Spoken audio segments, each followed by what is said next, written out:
Hombre, usted me habla, Carlos, de la crisis de hace 20 años. Y yo como que me trato de situar en ese espacio. Y Colpatria tenía unos riesgos muy particulares hace 20 años porque su banco, que era un banco hipotecario básicamente, era el mayor activo que tenía el grupo.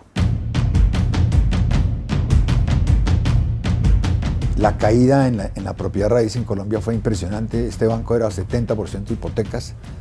De las cosas que cuando recorro ese tiempo que recuerdo es que un día le pagamos al Banco Central, al Banco de la República, una tasa del 90% como créditos, de esos créditos que tomamos todas las noches. Todavía me acuerdo, por ejemplo, lo que era salir todas las noches para el Banco de la República con las cajas de los pagarés para tener la liquidez para pasar el día. Y entonces esa crisis nos llevó a que el banco a que el banco estaba prácticamente hundido. Viene la Fogafín y las líneas de Fogafín, y el gobierno le dice a don Carlos Pacheco que, aunque ya se había retirado, era el que seguía mandando. Le dicen, mire, don Carlos, si usted se mete a esta línea y tiene que vender su fondo de pensiones, porque esa es la cuota inicial para entrar a la línea del gobierno, si usted se mete a esta línea, el gobierno lo que le garantiza es esto, que puede que usted y sus accionistas pierdan toda su plata, pero que ningún cliente pierda un peso. Él no dudó un minuto en eso, como conversamos tal vez. Que uno no le deba, que uno le haya quedado mal a los clientes no tiene precio. Y finalmente la decisión que tomó Colpatria fue vender el fondo de pensiones, tomarse ese riesgo, pero habernos comportado como nos comportamos con los clientes. Mire cómo salió de bien, y mire cómo la vida es de generosa, y mire cómo se volteó esto en 20 años. Y la Colpatria de hoy pues es una Colpatria muy distinta, y estamos hablando de hace 20 años donde la calidad de la información era distinta. Pero nosotros teníamos un comité 2 veces al día para el cobro de la cartera hipotecaria. Y nos sentábamos y si el señor Carlos o el señor Eduardo Pacheco debía 50 millones, ahí lo teníamos en una lista y cogíamos 2 veces al día, cliente por cliente, por cliente, por cliente. Eso es lo que yo llamo foco, ¿sabe? Es como la microgerencia absoluta. Cliente por cliente, arranque de los más grandes a los más chiquitos y dele. La cartera hipotecaria tenía una ventaja y es que finalmente hay una garantía hipotecaria, ¿no? La gente dejó de pagar hace 20 años porque las deudas valían más que las propiedades, pero había unas propiedades. Esta es distinta. Yo le he mencionado a usted ahorita, dentro de la competencia de los bancos estábamos prestando libranzas a 10 años. Yo me asusto con esa cartera. ¿Qué va a pasar con esa cartera cuando no hemos visto los efectos que ha habido sobre el empleo con esta crisis?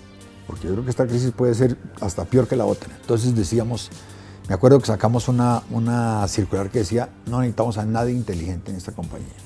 No necesitamos que a nadie se le ocurra nada. Aquí lo único que tenemos que hacer es cobrar y reducir gastos al máximo. En un momento dado, hace 20 años, una tarde decidimos cancelar 7 vicepresidencias del banco. En el tiempo nos sacaron un artículo mofándonos, que si sabíamos lo que estábamos haciendo. Pero al final usted tiene que tener foco y darse cuenta que el negocio que tenía un volumen así, pasó a tener un volumen así de chiquito. Y tiene que acomodarse los gastos lo más pronto posible a esa realidad. Y yo creo que es algo difícil que le viene al país, porque los negocios de muchos se achicaron. Y uno ha hecho un esfuerzo estos primeros meses de mantener las nóminas y todo, pero que pueda hacer ese esfuerzo cuando se dé cuenta que el ponqué no es ya de 100 kilos, sino de 50 kilos, es inevitable que el país vaya a tener un ajuste en el empleo en ese sentido. Uno tiene que conocer su negocio y confiar en su negocio y creer en Colombia. Mire que eso en 6 años habíamos dado esa vuelta. A pesar de una cosa que yo digo, porque de las cosas que estoy en la calle es que dicen, y esos banqueros, cada vez que se meten en el programa los tenemos que salvar. Yo lo veo un poquito distinto.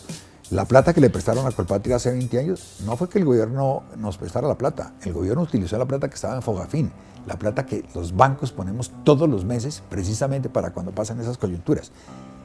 Con una cosa que a mí me impresiona hoy en día, cuando fue la crisis de Fogafín hace 20 años, el gobierno no nos entregó plata, el gobierno nos entregó unos papeles que nos tocó salir a vender al mercado, y cuando pagamos, sí pagamos en efectivo.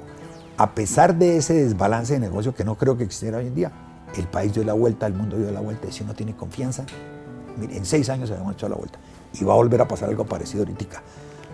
Uno tiene que tener confianza en uno y en sus negocios y en su país. Este país es inmensamente rico, y los colombianos tenemos una capacidad de sobrevivir. Aquí vamos a ver la mejor Colombia, digo yo.